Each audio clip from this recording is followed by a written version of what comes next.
It's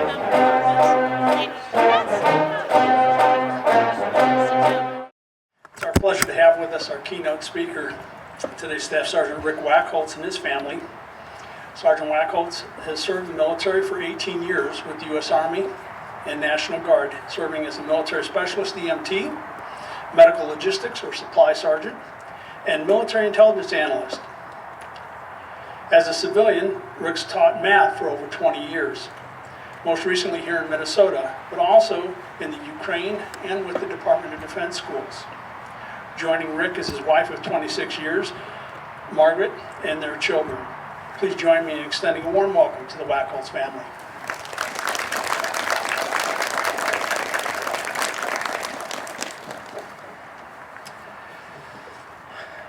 Well, good afternoon, honored veterans, guests, citizens of Woodbury, visitors, and even folks that just had nothing better to do today and were dead nosy as to what all the fuss was down at that place with all the flags. Woodbury's Veterans Memorial. All are so welcome, and I thank you for coming out to honor our veterans on this 100-year anniversary of our country's Junior Reserve Officer Training Corps. My name is Staff Sergeant Rick Wacholtz, and although I've served this great country for 6 years on active and 14 with the Minnesota National Guard as a medic, medical logistics sergeant, and military intelligence analyst, I've never really envisioned myself as some superhero. Like most that decided to serve this vibrant and very unique nation, it just isn't in the nature of most U.S. soldiers to look upon themselves as some star-spangled Captain America superhero. Hey Pops, have you seen that shook Captain America? The 1940s called. They want their flag back, their shield back. Yeah, it just doesn't go with the uniform.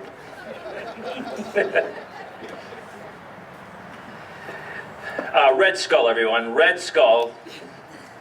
Yeah, most veterans were just ordinary Joes that simply wanted to help out and do something. And as Woody Allen once said, 80% of life, or success in life, is simply just showing up. And so when Donna Smith Stafford called, I reckon, hero or not, I flippin' better show up. And when our nation called, the veterans of our extraordinary town Woodbury, they showed up. Maybe it was for selflessly courageous reasons, as our country was at war, and they were answering a call. Perhaps some had no choice in the matter and were drafted. And yet, even so, they didn't run off to Canada, or jump out of an airplane with D.B. Cooper, or become Packer fans. Yeah, go Pack!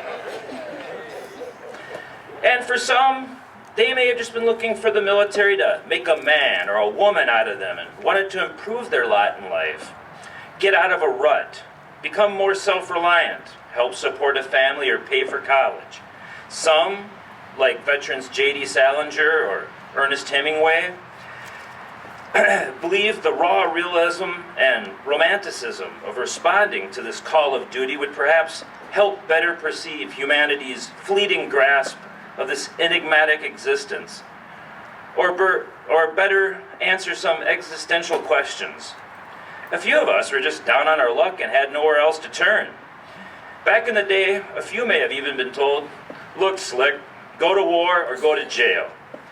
But in the end, our Woodbury veterans had the inner fortitude to do something with their life.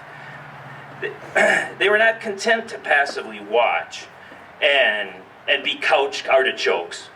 I can't talk poorly of the potatoes in front of my Irish wife.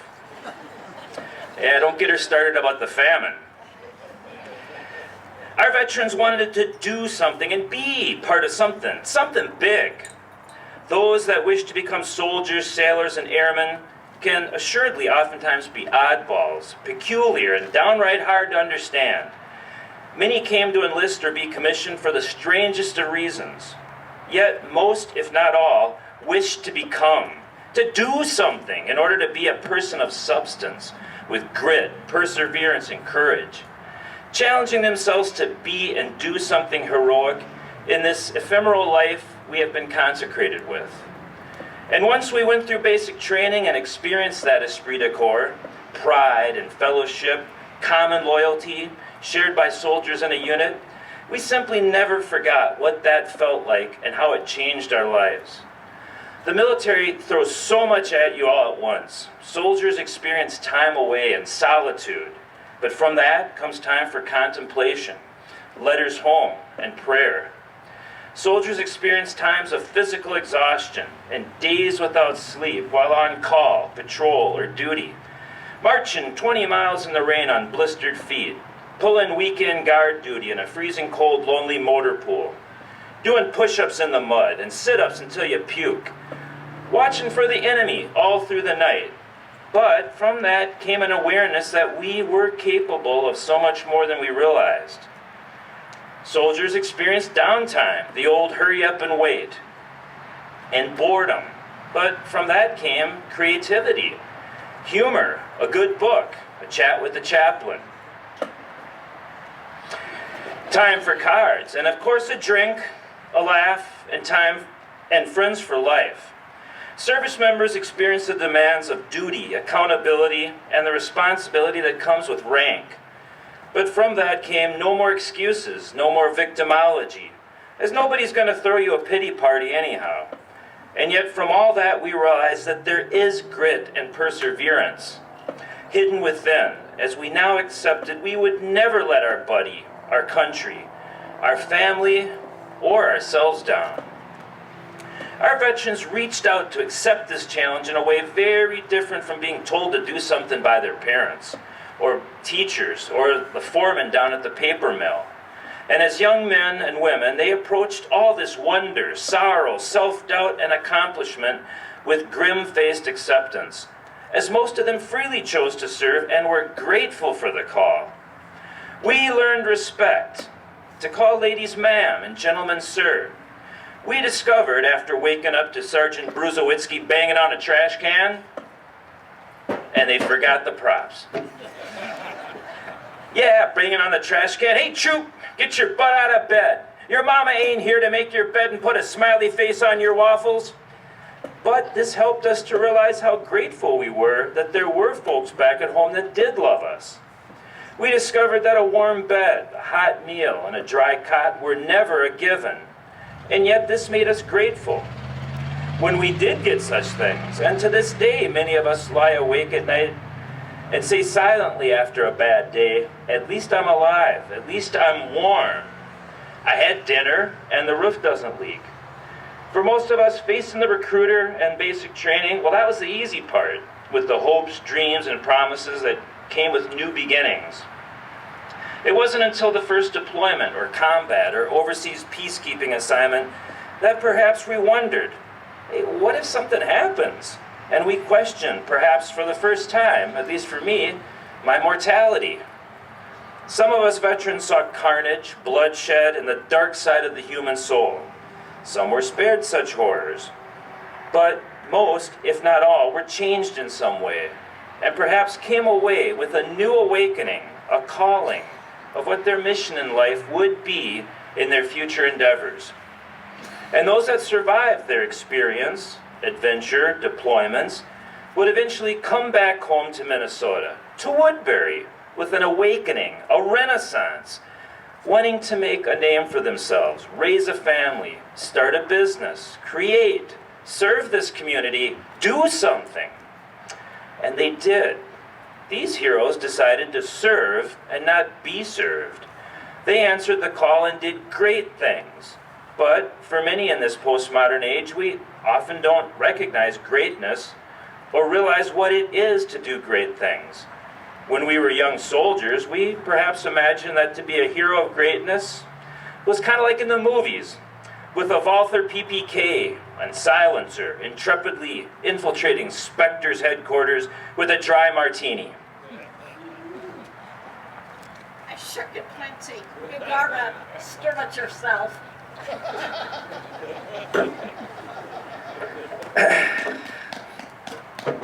Yeah, we didn't pay our dues at the Actors Union, but anyhow, and when we first put this uniform on, perhaps we imagined, as George Orwell, that the free people of this world slept peacefully at night only because rough men and women, such as ourselves, stood ready to do violence on our country's behalf. But later, as wisdom blossomed and we became committed to self-sacrifice, duty, and honor, we also came to realize, like General Schwarzkopf, that most times courage is actually being white-knuckle afraid and just doing your doggone job anyhow. Many of us, while accepting our mission as a soldier, found ourselves caring for the foreigner in a far-off land, giving an MRE to a stranger or water to a child.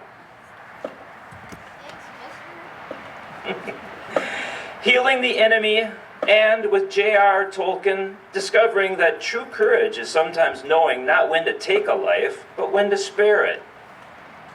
And then there's the rarest and most intrepid of all soldiers that discovers with Alfred North Whitehead that true courage is often not the brutal force of vulgar heroes, but the firm resolve found within one's own virtue and reason.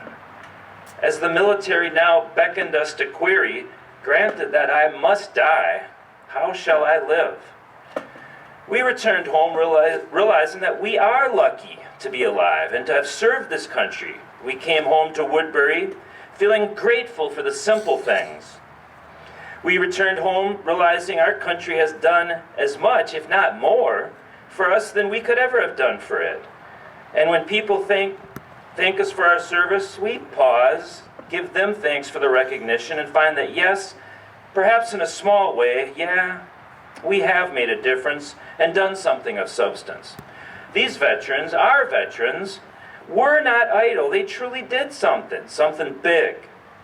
The military shows us that we are not the center of the universe, and we must be selfless, not whine and complain, as no leatherneck's going to listen to you anyhow.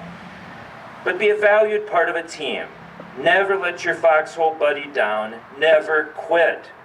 Never quit when all your hope is gone. It is best our hands keep toiling on, for others' sake, for strength to bear is found in duty done. And a soldier is best indeed who learns to make the joy and success of another the cure for his own heartache. Veterans realized a new sense of what greatness is and how to cultivate greatness in others. Well, to be sure, serving as a Navy SEAL during Operation Desert Storm is greatness. Flying an Army Air Force as a bombardier over Berlin in World War II is greatness. Keeping warm during the harsh winters as an Army Ranger in Korea, that's greatness. Slogging through malaria-infested swamps as a Marine during the Tet Offensive in Vietnam is greatness. And being a prisoner of war during any conflict is greatness. But as citizens and soldiers, we cannot forget that having an impact or utilizing one's ability to provide an avenue of hope for the mind, body, or soul to just one person from the wisdom of one's life is greatness. Giving solace and comfort to just one forgotten and lonely soul in a retirement home, or prison, or hospital, or foster home is greatness. Raising respectful children that become model citizens with manners, that's greatness. Working hard to raise another up when your body, mind, or spirit says quit is greatness. Instead of demanding more, giving back to your country, that's greatness. And I want to take some time right now to recognize our hidden giants that gave so much, the greatness that walks among us, so that the next time we pass greatness at Target, the Stafford Library, or a Royals high school football game, we'll put one hand on that shoulder and the other in their hand and say, thank you for your service. So, at this time, are there any veterans that served in the World War II Korea, 1940 to 1950s era? Please raise your hand and be recognized for your service so that all those around you can put a hand on your shoulder.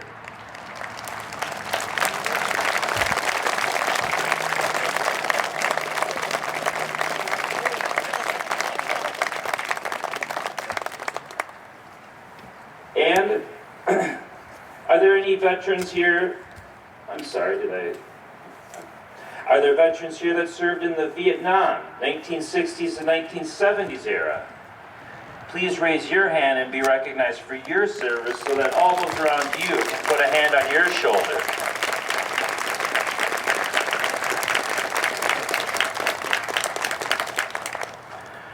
Are there veterans here that served in the Gulf War, Mogadishu, Bosnia, the 1980-1990s era?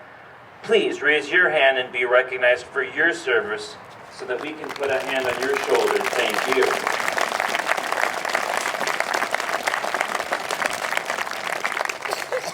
And lastly, are there any veterans here that served in Iraq, Afghanistan, 2000 to the present? Please raise your hand and be recognized as well.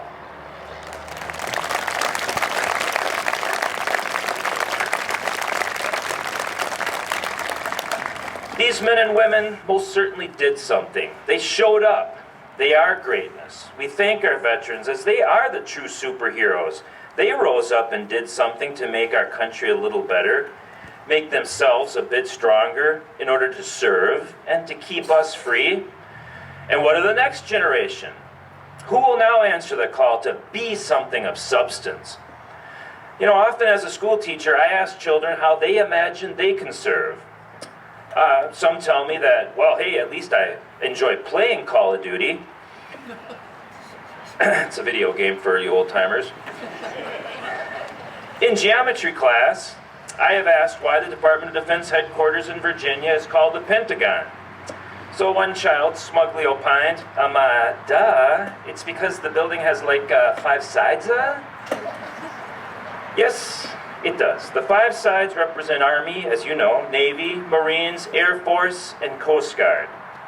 And over the past 200 plus years, what great men, women, and even dogs, yes, I read that dogs attached in the military are always given 1 rank above their handler, and even dogs have served as officers and enlisted in our 5 branches.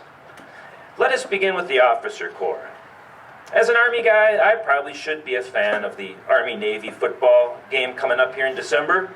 But in truth, I forget now really, was Roger Staubach with the Navy or was that the Army?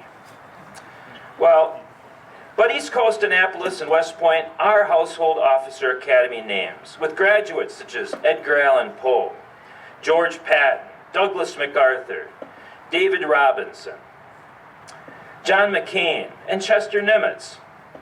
And the Mountainous Air Force Academy also has such notable graduates as Coach Greg Popovic and Chesley Sullinger from the recent movie Sully.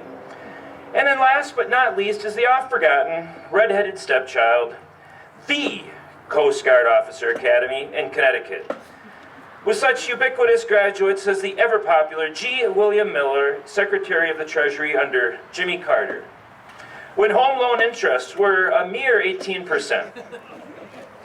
But all jokes aside, after being stationed in Puerto Rico and working with the rescue Coast Guard forces there, it totally changed my opinion of the Coast Guard.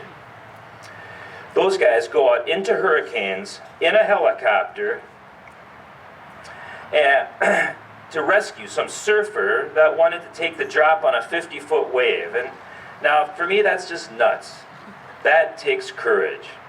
And lest we forget that not all are born with a silver oar in hand, gliding down the Hudson River in their embroidered cashmere sweater with the West Point Cadet Skull Crew. Some folks, such as Colin Powell, Leon Panetta, Lou Holtz, Sam Walton, and Darth Vader, or the voice of Darth Vader, James Earl Jones, were all working-class Reserve Officer Training Corps graduates of the ROTC. In 2010, almost 40% of all officers on active duty, Air Force and Army, came from an ROTC program. And to be sure, for many of us that went through Army basic training at Fort Leonard Wood, Missouri, to simply murmur in some lonely place, the epithetical Leonard Wood, was, well, just asking for trouble. And long and drawn-out soldier yarns of misery of how hard it was to go through basic training at Fort Leonard Wood. But little did we know, or at least I didn't, that Major General Leonard Wood was the Army Chief of Staff that implemented the ROTC program some 100 years ago. And immediately following his revolutionary idea of training civilians to become officers, the JROTC, Junior Reserve Officer Training Corps, was also instituted via the National Defense Act of 1916, 100 years ago. This program allowed high school students an opportunity to experience leadership, develop self-discipline, and toughen their sense of self-reliance. In the Twin City metro area, there are 10 JROTC programs, 2 Navy, 1 Marine, 3 Army, and 4 Air Force. And we are blessed that Woodbury High School was the first Minnesota school to activate an Air Force JROTC unit in 1989. This year, let it be known, and please forgive if I mispronounce, Major Petzold and Master Sergeant Cato's JROTC program was given the highest attainable rating, exceeding all standards.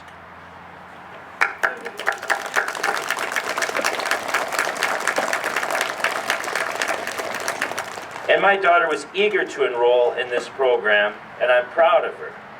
And lastly, if your SAT, ACT score is not high enough to trot off to the La-Di-Da Air Force Academy in Colorado Springs, or if you cannot discern your collegiate vocational ambitions, you may, just possibly may, be eligible as one of the few, the bold, the wretched, the grunt, the dog-faced soldiers, yeah, like me, the enlisted. But today's enlisted have actually never been more educated or been granted more opportunities for advancement regardless of race or sex. Heck, they'll even promote the Irish. Often at drill weekends, the enlisted have the same level of education as the warrant officer or even the commander.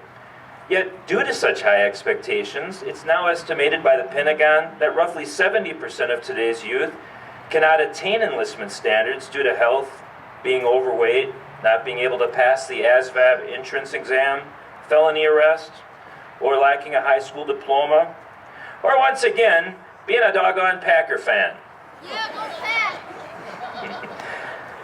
Yet another reason to stay in school and get your 60 minutes of exercise each day. And although I'm not a recruiter, I encourage all youth that quiver with the cost of college to consider serving their country. The military has paid for virtually all of my education and allowed Margaret and I to get a VA home loan when we first came back from our first duty assignment in Germany many years ago. And for that, I'm so very grateful. Thanks, Uncle Sam. You're the best. You've given me more than I may ever realize. This day is indeed for you veterans. But this country blesses us all, and we veterans are so very grateful for not only the chance to serve, but the country we serve. So in closing, as we give thanks to our veterans, let it never be said that our veterans have glamorized or glorified war, killing another, watching people you love coming home missing limbs, or seeing people in a far-off land suffering, spending long hours away from those that you love. What sane man or woman would ever eagerly relish such a path or a vocation? But when the barbaric horde or the terrorist sleeper cell descends upon your village, our state, your home, upon the innocent, the defenseless, whom shall the world call upon? It has called and will continue to call upon those that stood up and did something. Greatness walks among us, and I thank them for their service, and I thank my country for my freedom. Thank you, thank you, thank you.